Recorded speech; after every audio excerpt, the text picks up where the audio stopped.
What's good, family? Welcome back to the channel. I am Corey. And I'm Keisha.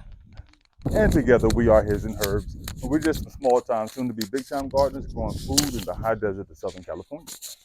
So guys, today we're out here doing just a little bit of spring prep, right? Just doing a little bit of spring prep, getting things ready to go for this growth season. Super excited about it, can't wait for it. So yesterday I actually started planting up filling all these buckets with wood chips, composted manure, and some compost on top. There's like 12 or so buckets that I'm gonna use for peppers and tomatoes.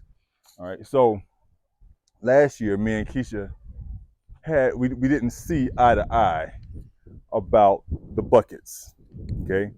Or her biggest complaint was they made the garden look unattractive because we had all these different colors going on in the garden, of buckets going on in the garden.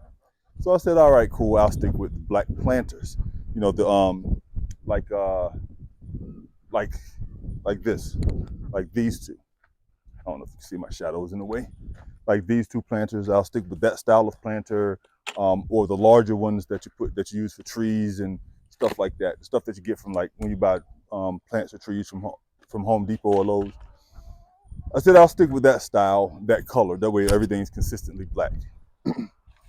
But the problem is I have a ton of those, and they're falling apart. I'm over here white trying to and red. pick one right now. So those are the ones. The Home Depot, the Tractor Supply ones. The sun, it's a plastic bucket. The sun kills them, right? And then they just start cracking and falling apart. When you try to move it, like the whole handle will just snap off. But I have a ton of those white and red buckets that I get from this local bakery. And I've been collecting them for like the last year. So I have a whole lot of those. So I decided, rather than not use those at all, I'm going to use all of those until they break down. And once they start breaking down, we'll just get rid of them, and I won't be getting any more of those buckets. But it seems like those buckets that I get from the bakery hold together much better than the big box store buckets. Just being completely honest, right? They've been out here for over a year, and some of them, and you can see they're faded. Like this one right here, you can see that it's faded. Oh, Markel and Cameron, come here. It's faded pretty rough, but they just hold together really well.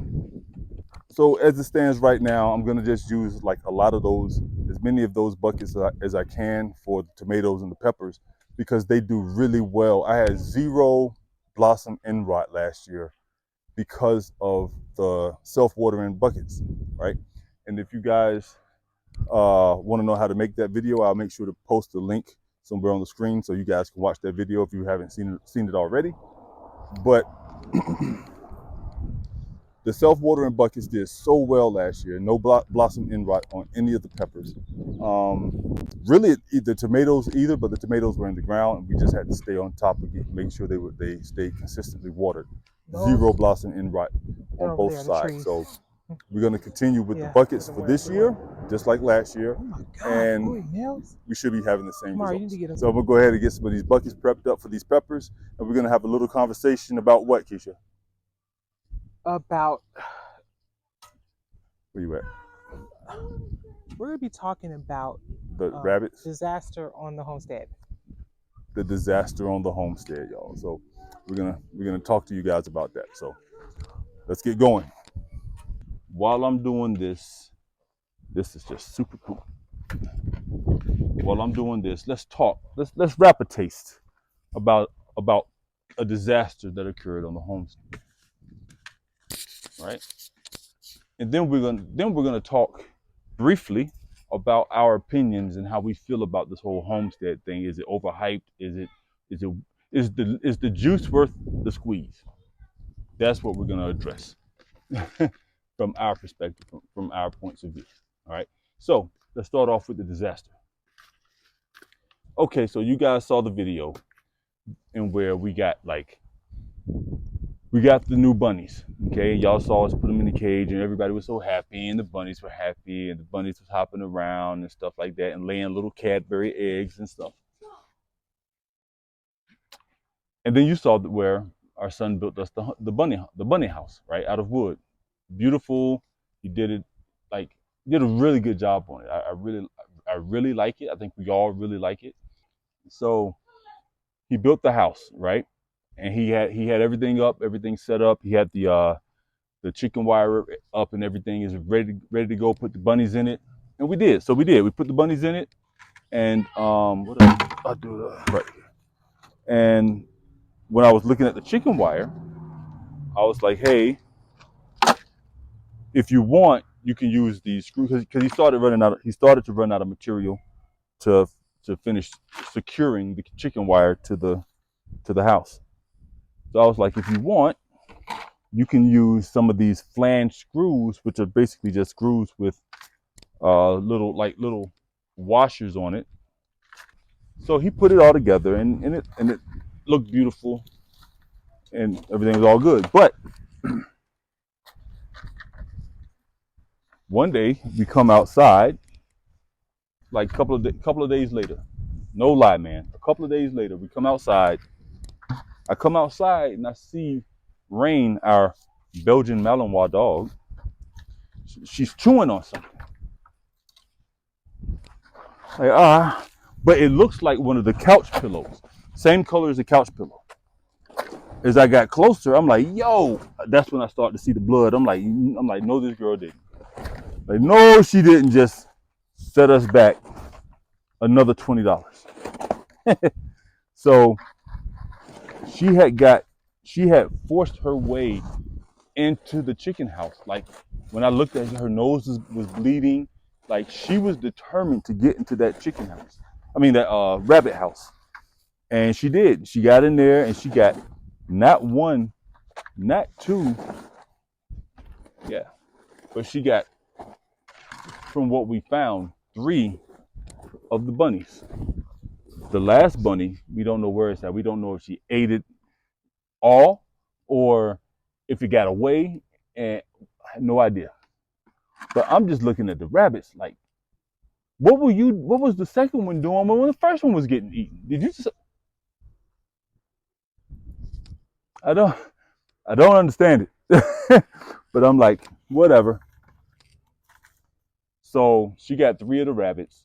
The other one we still haven't found it. I'm sure. I don't think she got it because we would have found it by now because we've been all over the yard. So I think the last rabbit escaped and got out of the yard somehow because it can easily slide up under one of these fences.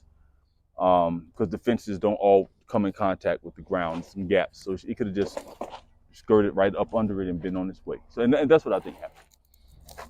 But this girl ate 3 rabbits, 4 chickens, and 3 cantaloupe. Ask me which one of those bothered me the most. Cantaloupe. Because I had grew them things to nice sized cantaloupes, like store-bought sized cantaloupes. And she got them all. I didn't think she would even be interested in it, but I guess she could smell the sugar. Because when you walk past it, you could smell the cantaloupe. It was so nice. But she got me for all 3 or 4. I don't honestly, I don't lost count of all the things she didn't eat. So that's our disaster. We had just got those bunnies. We didn't even have them a week, and she ate them, right? So now we have more bunnies. They're in the house, and he's gone back and and like I said, that was partly my fault because I told him to use those screws, but the screws they didn't go deep enough, and the head on the washer on it, or the flange, whatever you want to call it, wasn't wide enough to actually securely, hold that chicken wire in place. So I take the blame for that. I take the onus for that. Here we are. We got 2 new bunnies. This is so adorable, so cute, right? 2 and super friendly. I think they're only friendly because they know when they see me, I'm bringing food. So they run to the gate. They greet me at the gate at the cage every time. So with that, I want to talk to you guys about homesteading, right? And do we think that it's worth the effort to actually put into homesteading? And keep in mind, we're not big homesteaders. We're small homesteaders. And if for those of you who don't really know what homesteading is, homesteading basically, in a just very simplified way, homesteading is basically you decide to take as much of your family's needs on yourself to create. So homesteading is not just gardening and raising livestock. It's also gardening, raising livestock, making your own soaps, making your own lotions. What else? Basically, you're trying to satisfy all your family's needs out of your own home, right? And homesteads come in all different sizes. All right, so that's basically homesteading in a nutshell. So what we're doing is homesteading on a small scale is in terms of livestock and all that stuff. And I really hope you guys can hear me because the wind is actually starting to pick up, and I hope that it's not drowning me out. But so we're doing this on a really small scale, right? Right now we have 2 rabbits, 6 chickens according to the city, right? We got 6 chickens. We got 2 dogs and lots of bees and hummingbirds and all that stuff, but they don't count. Anyway, so so we have this on a small scale, and Keisha is dibbling and dabbling with making coming up with herbal remedies. You know, what do you call it? Is it homeopathic? Yeah. Yeah, homeopathic or the natural remedies and stuff like that. Huh? Holistic medicinal herbs. Yeah, she's into the holistic herbs and medicinal stuff, and she's getting to make the soaps and stuff like that. So we're had to make sure my mic was still on. So we're doing that, and I'm gonna be honest with you, it's a lot of hard work. It's a lot of hard work. Because it's a lot easier just to get up and go to the store and go buy a bottle of soap or bar soap or a bottle of lotion. That's easy, right? And homesteading really is a full hour. It's a full-time job. It really is, because when you think about everything that your family needs, you're trying to do that yourself. So it is hard work. And I'm saying that because I don't want people to take this lightly. I don't want people to jump into this thinking that you're going to be an overnight success and it's going to be super easy. I'm not saying that it's not fun, because it definitely is fun. It is definitely self-rewarding. However, it is a lot of work because you're doing everything yourself, including the income. And like we're building this to build an income out of what we're doing, so that we don't have to go outside the house to do this, right? To make an income.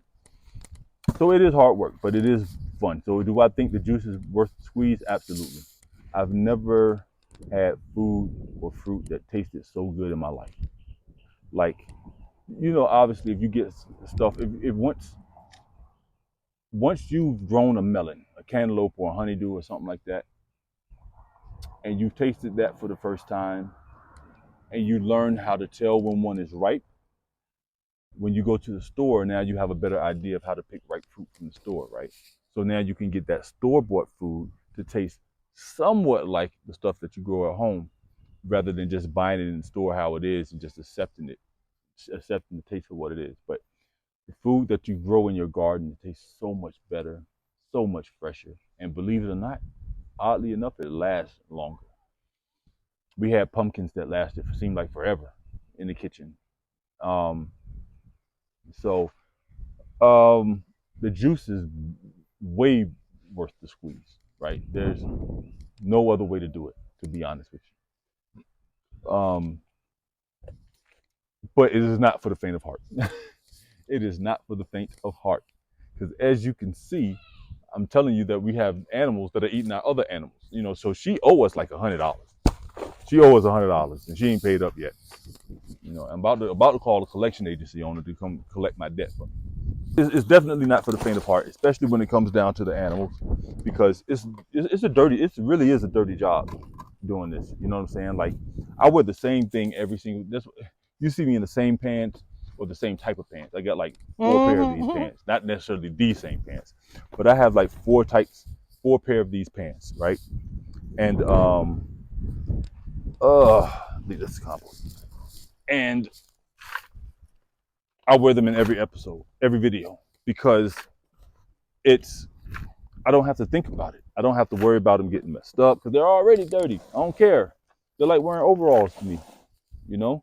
So I wear them every day. I throw them on, no problem. And, I keep it pushing, okay? Because I know I'm gonna get dirty. Same thing with the boots, my shirts, I alternate. Same thing, right? It's a dirty job, but it's so fulfilling, so rewarding that I would tell everybody out there to do it, regardless of how big of a space that you have, regardless of how much time you have. Like, if you like, you don't have to try to grow as much as we're doing or as somebody else, but just grow enough for yourself to make yourself, um, to satisfy your household.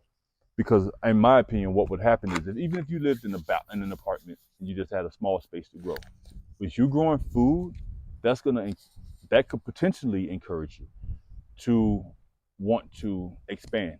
So now you're like, hey, maybe I need to get out this apartment and get into a home, even if I have to rent a home, so I can at least have a container garden. Maybe I can't dig up the ground because the owner don't want that, but maybe I can have a container garden. I can lay down me some weed fabric and do me a container garden right there.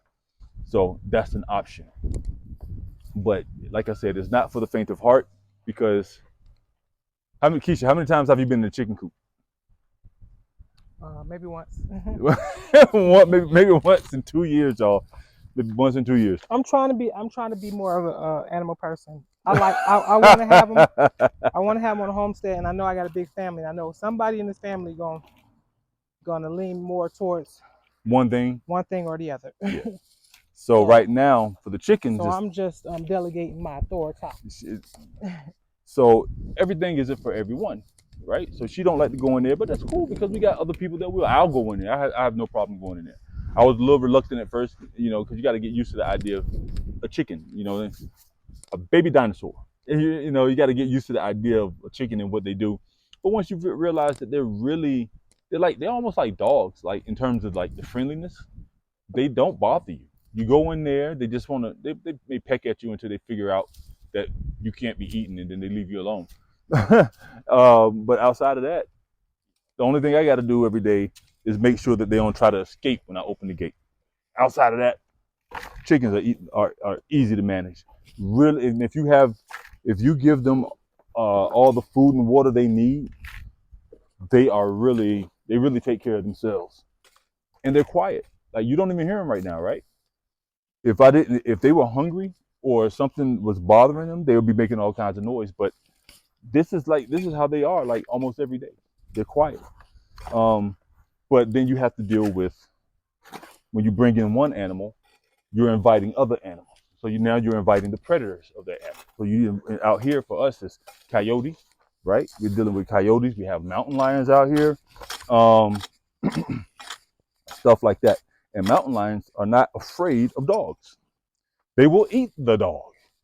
So even though we have 2 dogs out here, we still have to be mindful with them as well. So, so we have chickens, we have rabbits, we had a duck, but the duck decided to do his own thing.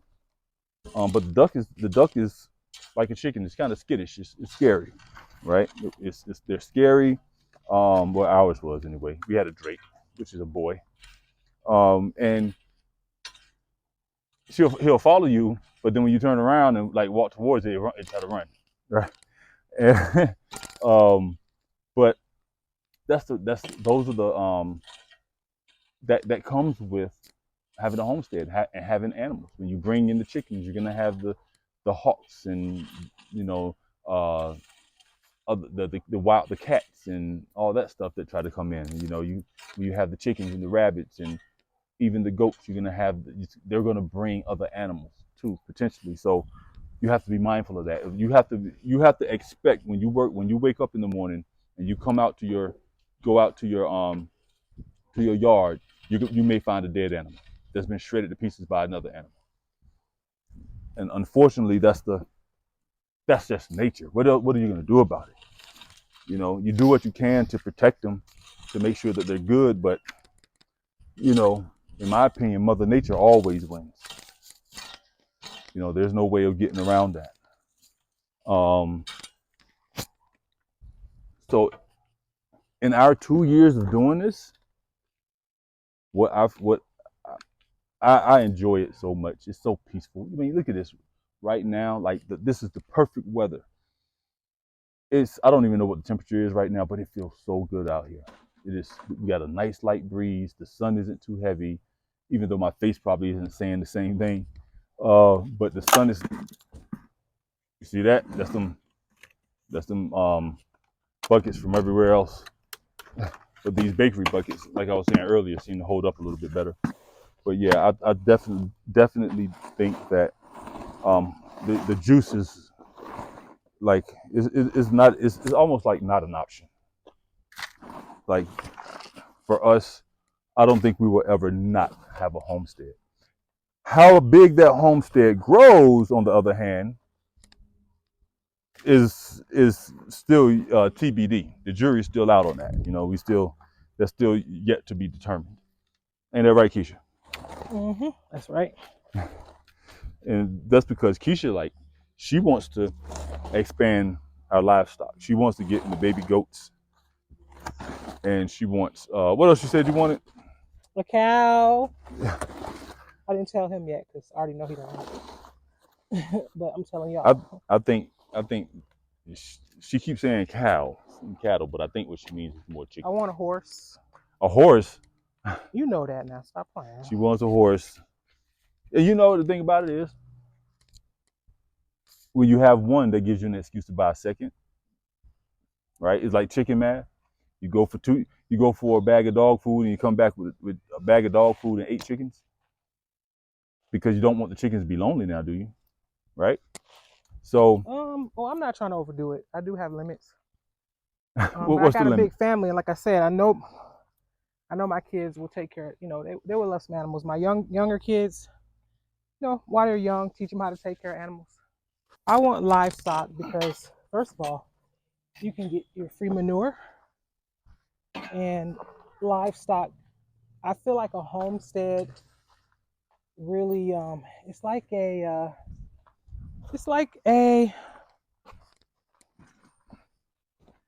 store. like a it's like a yeah. You can make it a store, but it's like a you know, like the circle of life, like the circle of life, like Mm-hmm. everything Permaculture. everything kind of works together on a homestead. So the chickens, they till up the ground. I don't want pigs. I know they do something for the homestead too. The goats, they weed, and they get a lot of junk up for you. So mainly for those reasons, to keep our food growing, you know, they give manure. Anybody who, you know, raises animals for meat, you guys know what you know what that's about. But for us, you know, just to take care of, some of these animals are just cute, and you want to take care of them. So yeah, they give you, you know, I think they give you joy. So yeah, so she wants the animals, and it's not that I don't want animals. It's not that I don't like them and I don't want them. For me, having a lot of livestock is like having a lot of kids, and we already got 7 kids, right? And at some point in my life, I want to be able to just be like it was when I was younger, but I want to be able to get up and go when I want to get up and go, and I don't have to worry about, okay, if I'm going to be gone for a week, how much water does the chicken need? How much water is the rabbit's going to need? How much water is the dog's going to need? How much, you know, like we don't have any neighbors up here that we trust to come check on our garden, our yard, when we're not here, right? Not saying that they can't be trusted in the future, but right now we don't know them like that, right? So I want to be able to just get up and go because my family's in Virginia. Most of her family's in Florida, even though she's from Cali. So it's like, what if we want to just pack up and book it one day? You know, we want to just be able to just do so. So for me, like I said, it's not that I don't necessarily, it's not that I don't like the animals. It's all because I just want to be able to move when I want to be able to move. With that being said, y'all, we appreciate you guys stopping by and listening to us talk a little bit about our the things that's happening over here on our homestead and what's going on with us. Yeah, but so if you guys are considering getting a homestead, you know, just honestly, I'm gonna say do it. Just start small. Don't bite off more than you can chew. Don't try to copy what you see people do on YouTube and all this other stuff, because what they're doing may not be for you. Work-wise or space-wise or, you know, psychologically, for whatever reason, it may not be for you. It's good for them, and it took them a minute to get to that point. You know, how do you eat an elephant? One bite at a time, right? So we appreciate you guys listening to us talk for the last 20 minutes or so, and hopefully you guys found some level of value in this video. And I'm gonna continue to fill up these buckets so we can pot up some peppers when it stays consistently warm. And we will see you guys in the next video. Love y'all. Take care. Peace out.